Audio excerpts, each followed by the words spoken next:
I'm delighted to introduce Les Charm, who's the leading Babson professor for the Babson College element of the fellowship program. And today, Les is going to share with us some insights about changing the mindset and thinking bigger, and how the fellowship program can be transformational in your careers and in your leadership journeys. So, Les, I'm not going to do too much more introduction because I know you don't want me to steal your thunder. So I will hand over to you there. Great, thanks. Well, since you took my whole talk about changing people's mindsets and global, I love it. So thank you. Anyways, hi everybody. I'm Les Charm. I'm a teacher, senior lecturer at Babson College, which some may know and some may not, but we're been voted #1 in entrepreneurial thinking for the last 24 years in America and much of the world. So it's great for us.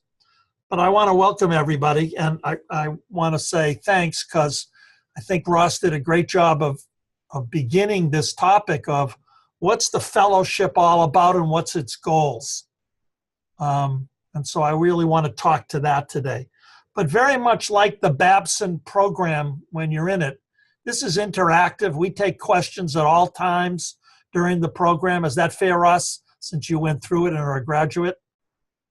Absolutely, yeah. I would say the debate element of it is a hugely valuable part. Right, great. So first of all, I do want to say hello to everybody on the call. You're all can either send your chat questions or any other way you want to do it, because that's what we're here for.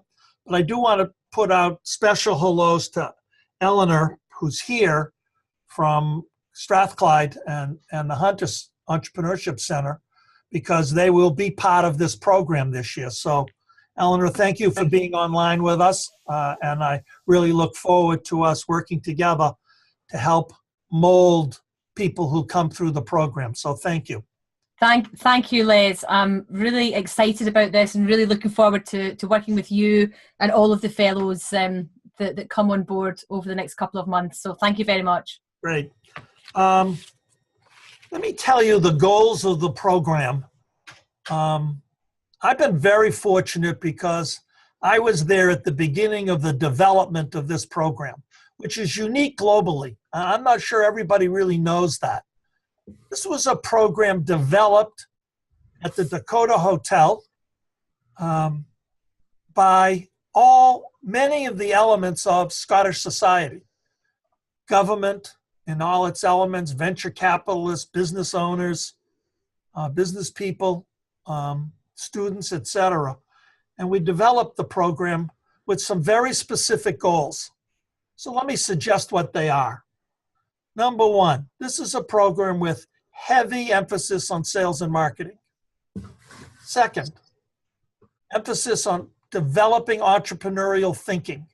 And as Ross said, entrepreneurial thinking is much about being able to think positively and confidently about taking more risk in one's career, in organizational decisions, etc.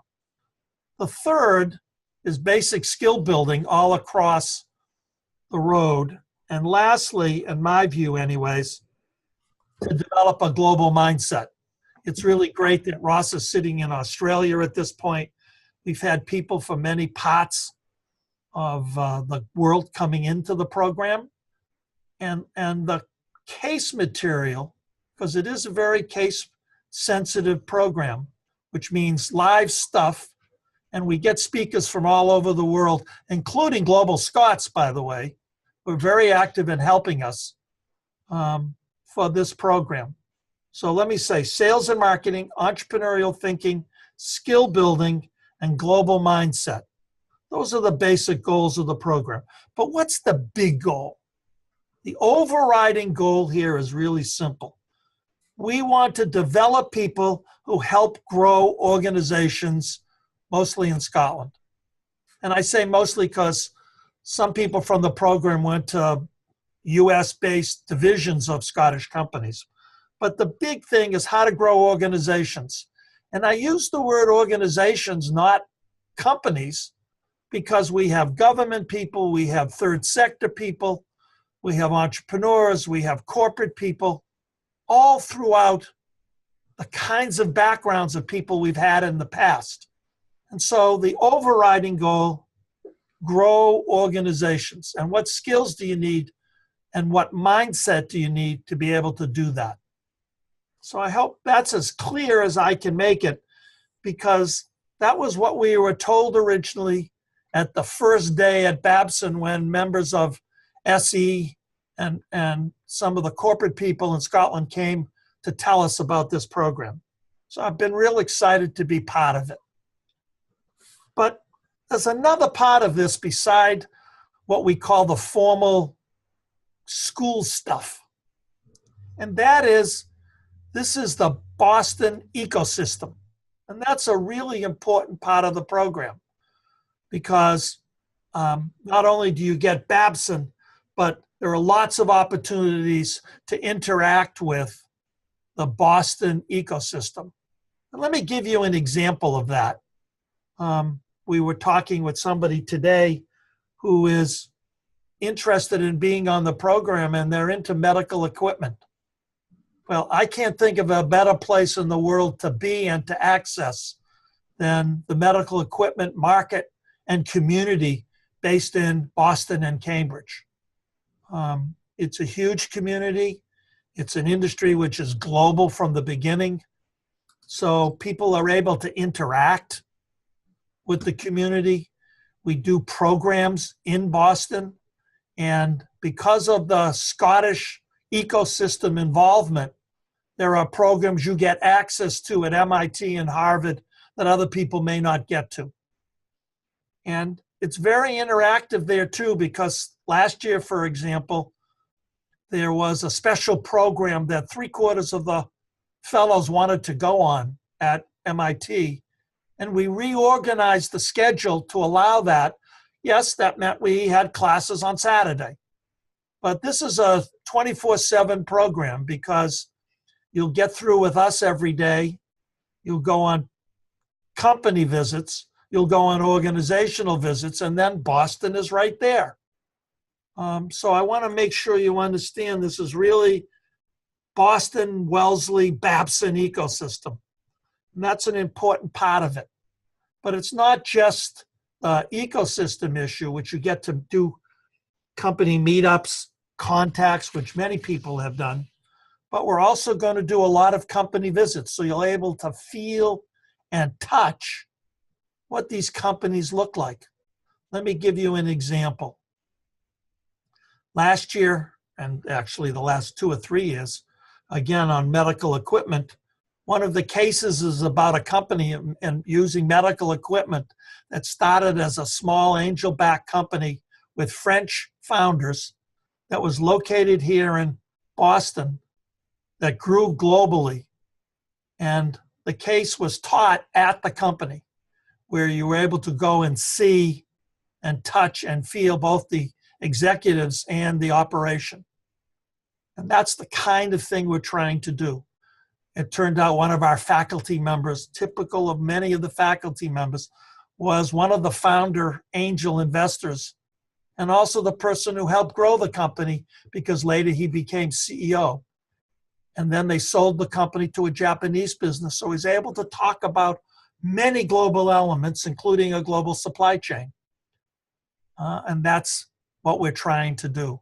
In addition, we had a whole morning of calls from all over the world. Last year, we had a banker from China who used to be here and lives in London, who was running a Chinese division of an American bank. So we had him for an hour.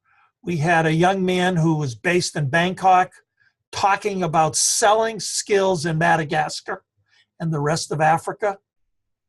We had a discussion about a company that is outsourcing to Vietnam. So you can see, and we had a case about a company in Singapore. As you can see, all sorts of different industries, all sorts of different skill sets we're talking about. Let me talk a little about the faculty. I'm really fortunate because I'm, I guess, what we call the faculty director.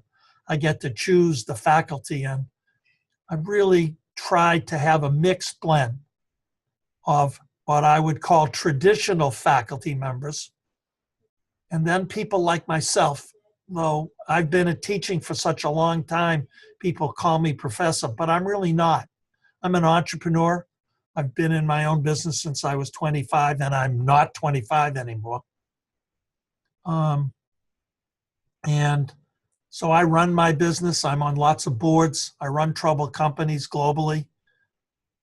And I represent 35 or 45% of the faculty that are in this program. Very practical, very connected to companies and CEOs who we make it available.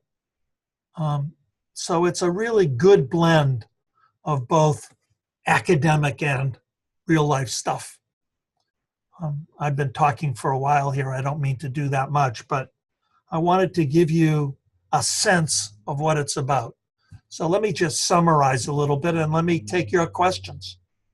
One, I've tried to state the goals of the program, where we have emphasis: sales and marketing, entrepreneurial thinking, skill building, and global mindset. But remember what the overall goal of this program is: to grow organizations, all sorts of them. And the last point I want to make, and to make sure I was right about this, I've been talking to lots of fellows in the last few days to see what they have to say. The biggest point I get from everybody is they've been changed individually. This is a really important part of the program, because having you be here for 8 weeks or 9, whatever it is a mind-changing event. And you, as you reach out to other of the graduates, you can talk to them about how they individually were changed. I talked to one today, and he said his confidence level was built enormously, which allowed him to really take some more personal risks in business. And he developed much better habits, which were different than he had learned in Scotland. I'm not saying better or worse. I'm saying different. So people have really been changed.